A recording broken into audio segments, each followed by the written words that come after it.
Welcome to the show. It's John Pollock with you on Fight News Now Extra, and we have all of today's headlines in mixed martial arts, and then John Ramdine and Robin Black will be joining me. On the show today, we'll chat about who is replacing Ben Saunders in Brazil later this month.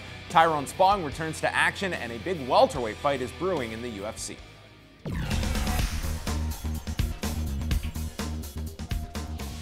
The UFC is preparing for a rumored May 30th fight night card in Brazil, with MMAJunkie.com reporting that welterweights Thiago Alves and Carlos Condit are being discussed for the main event of that show. It would be Condit's first fight since March of 2014, where he suffered a torn ACL and partially torn meniscus during his fight with Tyron Woodley at UFC 171 in Dallas, Texas. Alves last fought in January, where he stopped Jordan Meehan in the second round of their UFC 183 bout. Combat out of Brazil broke the news that Josh Koscheck will be returning to fight on a 3-week turnaround when he meets Eric Silva on March the 21st in Rio de Janeiro, Brazil. Koscheck, who was submitted by Jake Ellenberger at UFC 184 on February the 28th, replaces an injured Ben Saunders, who is the latest fighter to be removed from that card in Brazil. Prior to the Ellenberger loss, Koscheck had not competed for 15 months. And Tyrone Spong not only made his return over the weekend after breaking his left leg last April, but he also made his pro boxing debut in the process. Spong was able to stop Gabor Farkas in the first round of their bout in Germany on Friday with an overhand right that led to the referee stoppage. Spong broke his leg at Glory 15 last year while fighting Gökhan Saki in Turkey.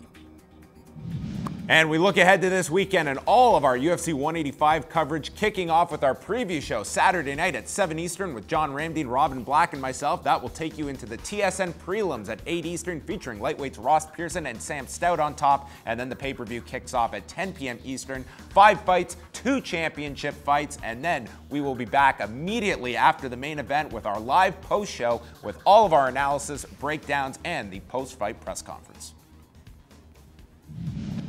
All right, we are here with the returning Robin Black and an always fired up John Ramdine going into UFC 185 in Dallas, Texas. And you were Saturday right. night. It wasn't Cuba. It was Mexico. Exactly. I was in Nicaragua. All right. The whole time. Yeah. This guy, what a whirlwind of a tour that he had. The Robin Black experience. I actually had a Nicaraguan cigar in a swim up. Did you turn everything off for a week? Did you stay away from the world? I checked my Fight Network email only first thing in the morning. And if there was any emergency, I was like, yeah, I'll just deal with that after I spend the next 4 days at the pool. Yeah, well, awesome. We're right back to it. We have lots of fights coming up. We have lots of fights to discuss. One that I know you two have been salivating about the prospect of. It looks like we're one step closer to it happening. Thiago Alves and Carlos Condit at the end of May in Brazil. A big fight for Carlos Condit to come back to, but you have to expect it in that top-end division of the welterweight mix. Yeah, I mean, Thiago Alves is kind of in the same type of boat. Like, he's been away from the 170-pound picture. It's like, where does he fit? We all know that he's talented. He competed with George St. Pierre. We saw how good he is.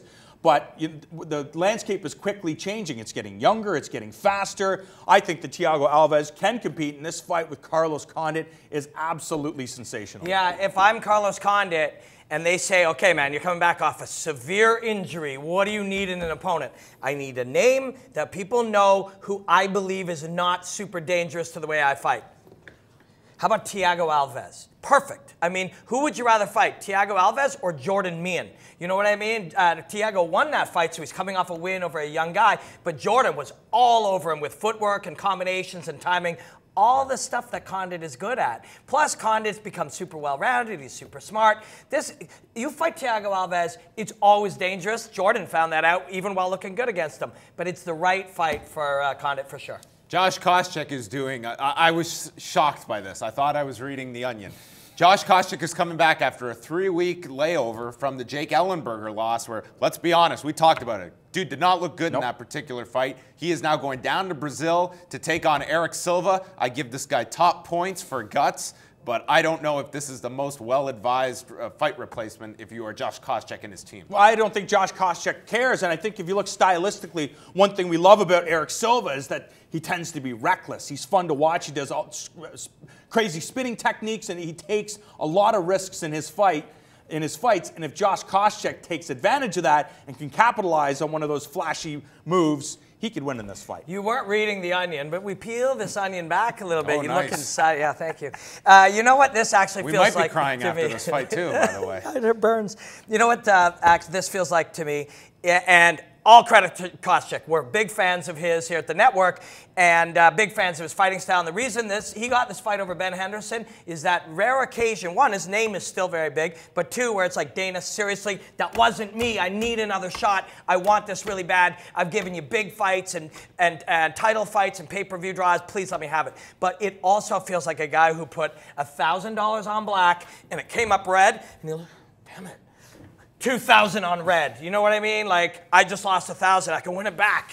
You know, and that's a dangerous game to play. Yeah, and soon you're being evicted from your house, you're getting divorced, and you have a real big problem. Yeah. That could be the road we're going down here. To Koscheck's credit here, I don't like the 3-week turnaround, but if you are just judging this equally, Eric Silva has always struggled against wrestlers. And if it's the Josh Koscheck that is NCAA wrestler is going to focus on that and not to Josh Koscheck that just fell in love with his hands, certainly a winnable fight. I just see there way too much here looking at that first round in particular against Jake Ellenberger, where it was not the same Josh Koscheck we had seen from years gone by. You know, what are the things that he can do in 3 weeks to improve to be able to contend with Eric Silva? Number one, if Josh Koscheck, you look at, okay, what can I do? I can piss off the crowd. He's going to be the biggest bad guy in Brazil. It's going to be great. But what are the things that Koscheck can improve and work on in the short time that he has to get ready for Silva? Can you improve? If your body's really, really good and you say, I am 100% just drilling this guy with my old school double and elbowing his face in, and our body's healthy enough to do 2-a-days for 10 of those 18 days that you have in between, for 10 days, 2-a-days, double legs pounding the guard, double legs pounding the guard, in an all or nothing style. Although I seem to remember, when I think of Jason High versus Eric Silva, what comes to mind is it was about 2 seconds on the feet and then the wrestler was submitted. So that's scary too. But if Koscheck has a cut and dry, I'm going in there and I'm going to my original guns, double legs, elbows on the ground, you just drill it like crazy for weeks and you stick to that. I think Bob Cook might be passing on his nickname down to Josh Koscheck. Last thing, UFC 185 on Saturday night. Outside of the women's strawweight title fight, what is the fight John Ramsey is most looking forward to? Holy smokes. Alistair Overeem, Roy Nelson, possibly, Johnny Hendricks, Matt Brown. Really, just the card. I'm just hoping that it lives up to, we're creating all this hype. The UFC's creating hype, and normally when they load cards like that, people get disappointed. Let's just hope that everything works out. Anthony Pettis dazzles. Yeah, this one kind of benefits from that Windsor card that never was and kind of compacting those two cards together. We'll be chatting about it all this week leading into Saturday night. For Robin Black, John Ramsey, and I'm John Pollock. More Fight News Now Extras coming your way.